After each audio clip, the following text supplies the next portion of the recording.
মধুর কোতোয়ালি বাড়ির লোকজনদের নিয়ে ওই যে আমাদের হলধারী ঠাকুর আর মকিমপুর জমিদারি নবীন যে লোকটি এখন মন্দিরে থাকে ওদেরকে নিয়ে গেছে পানিহাটিতে। সেরকম মনে করলে ওরা আশপাশের যে বৈষ্ণব আখড়াগুলো আছে সেখানেও হানা দেবে। ওরা বলছিল ঠাকুর নাকি বৈষ্ণব চরণ পণ্ডিতের সঙ্গে মালসা ভোগ নিয়েছিল। হ্যাঁ, আমিও তাই শুনেছি। ওরা আরো বলছিল কাল রাতে ঠাকুরের খোঁজ করতে এখানে এসেছিলেন তিনি। কই, এরকম কিছু তো আমি শুনিনি। ওরা তো তাই বলছিল। ছাড় না, ভাল লাগছে না। আমি তো বুঝতে পারছি না যে এত জট কিসের। আমি ভাবতে অবশ্য মন সায় দেয় না। বৈষ্ণবচরণ পণ্ডিত একজন খ্যাতিমান মানুষ, উৎসবানন্দ গোসাইয়ের ছেলে। সে এমন হীন কাজ করতে পারে? আপনি কি বলছেন? আমি বলছি না বাবা, ভাবছি। স্নেহের স্বভাব তো এমনই, কিছু হতে না হতেই অকারণে নিজের মানুষের জন্য ভয় হয়, উচাটনে বুকটা কেঁপে কেঁপে ওঠে। তাছাড়া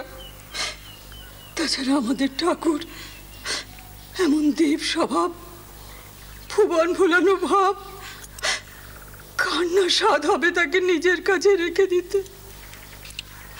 কি ভাবছেন মা? ওই বৈষ্ণব বাবাজিরা কি তাকে? পাওয়া গেছে রানীমা, রানীমা, ছোট ভট্টাচার্যকে পাওয়া গেছে। পাওয়া গেছে? হ্যাঁ, পাওয়া গেছে।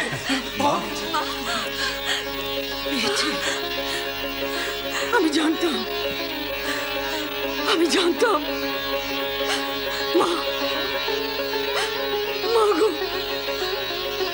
জগন মাতা, তোমার এত করুণা। মা গো,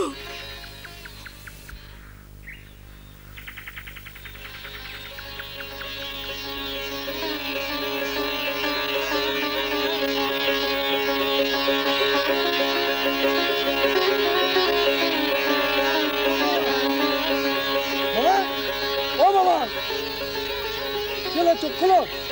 ও মামা, কি হলো? কি হলো? জ্ঞান নেই নাকি? না না, জ্ঞান আছে, কিন্তু অর্ধবাহ্য দশা। বুঝুন, তার মানে কাল রাত থেকে এখানে এই জঙ্গলে এভাবে পড়ে আছে, আর আমরা খুঁজে মরছি। মামা, ও মামা, মামা গো, ও মামা, আরে আমরা গো, আমরা। ও ছোট বাচ্চা, শুনতে পাচ্ছেন? ও কথা ঠাকুর, কি হয়েছে আপনার? আপনি এরম করে এখানে শুয়ে রয়েছেন কেন?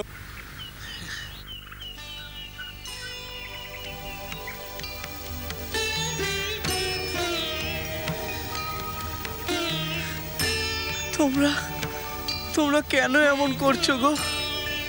আমি তো বেশ রয়েছি এখানে, তোমরা যাও না গো। চারদিকে এত আলো, তারা, ঢেউ আমাকে ভাসিয়ে নিয়ে যাচ্ছে। কোথায়? কি বলছো গো মামা? ও মামা, মা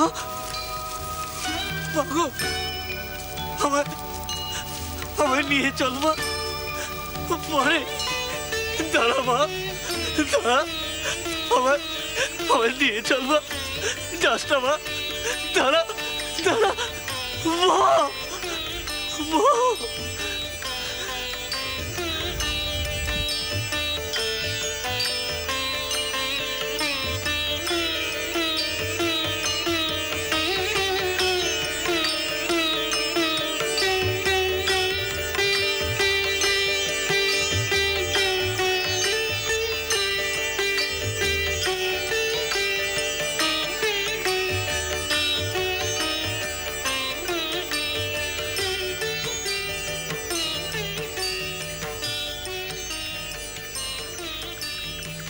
ওসব কথা আমাকে বলবেন না।